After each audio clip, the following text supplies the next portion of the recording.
নদীর উপর বাঁশের সাঁকো, তার টোল আদায়ের টেন্ডার নিয়ে যত অশান্তি, কার্যত দুপক্ষের গ্যাংওয়ার। মাত্র 1.5 ঘন্টার অপারেশন, তাতেই উত্তাল মুন্ডেশ্বরী, দামোদর, রূপনারায়ণ দিয়ে ঘেরা হাওড়া জয়পুরের ঘোড়াবেড়িয়া, চিতনান আর ভাটোরা গ্রাম। বালাবিলুর একেবারে উত্তরসূরি হয়ে পড়ে এই গ্রামে শেখ লালচাঁদ ও শেখ শাহজাহান।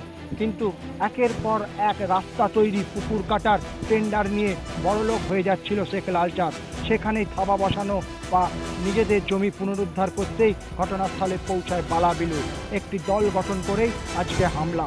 থেকে উনি উন্নয়নের কাজবাজ করতো, তো ওরা ওখান থেকে তোলাবাজি চাইতো, ফোন করে ডাবা চাইতো, নাহলে পরে আপনাকে মেরে দেবো, এ করে দেবো, করবো। জামিনে মুক্তি পেয়ে ইমতিয়াজের সঙ্গে হাত মেলায় বালাবিলু। জড়ো করতে থাকে বহিরাগতদের। শুক্রবার সকালে শুরু হয় অ্যাকশন। সকাল 7টায় প্রথমে ভাটোরা গ্রামে লালচাঁদের বাড়িতে হামলা। সেই সময় বাজার থেকে ফিরছিল ভাই শাহজাহান। লালচাঁদকে না পেয়ে ভাইকেই লক্ষ্য করে গুলি চালায় দুষ্কৃতীরা। পালানোর চেষ্টা করলে রাস্তায় ফেলে ফের গুলি ও ধারালো অস্ত্র দিয়ে কোপ। নদীর ধারে গুলি করে কুপিয়ে খুন করা হয় লালচাঁদকে।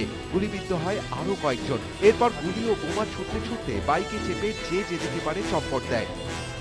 এখানে অন্য দুষ্কৃতী দল যারা কয়েকজন দাঁড়িয়ে ছিলেন শেখ জাহানকে দেখতে পায় এবং ফের আরো একবার গুলি করে। তারপরে ফেলে মৃত্যু নিশ্চিত করতে তাকে ফেলে কোপানো হয় ধারালো অস্ত্র দিয়ে।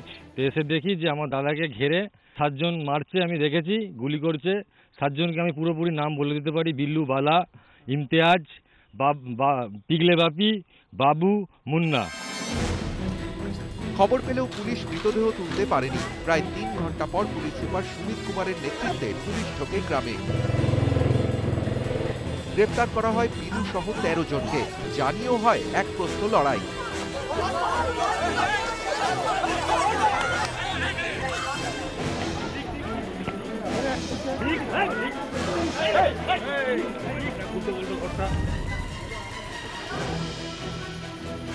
উদ্ধার হয় বিপুল অস্ত্র, 3টি 9mm পিস্তল, 3টি ওয়ান শটার, 5টি তরোয়াল, 500 রাউন্ড কার্তুজ। গ্রামে বসেছে পুলিশ পিকেট, রয়েছে র্যাব ও কমব্যাট ফোর্স। এখনো ফেরার বালা ও ইমতিয়াজ। ফের আক্রমণের ভয়ে গ্রাম ছাড়ছেন গ্রামবাসীরা। ক্যামেরায় সুরজ প্রসাদ গুপ্তার সঙ্গে দেবাশিস চক্রবর্তী ও সন্তু মালিক, ইটিভি নিউজ বাংলা।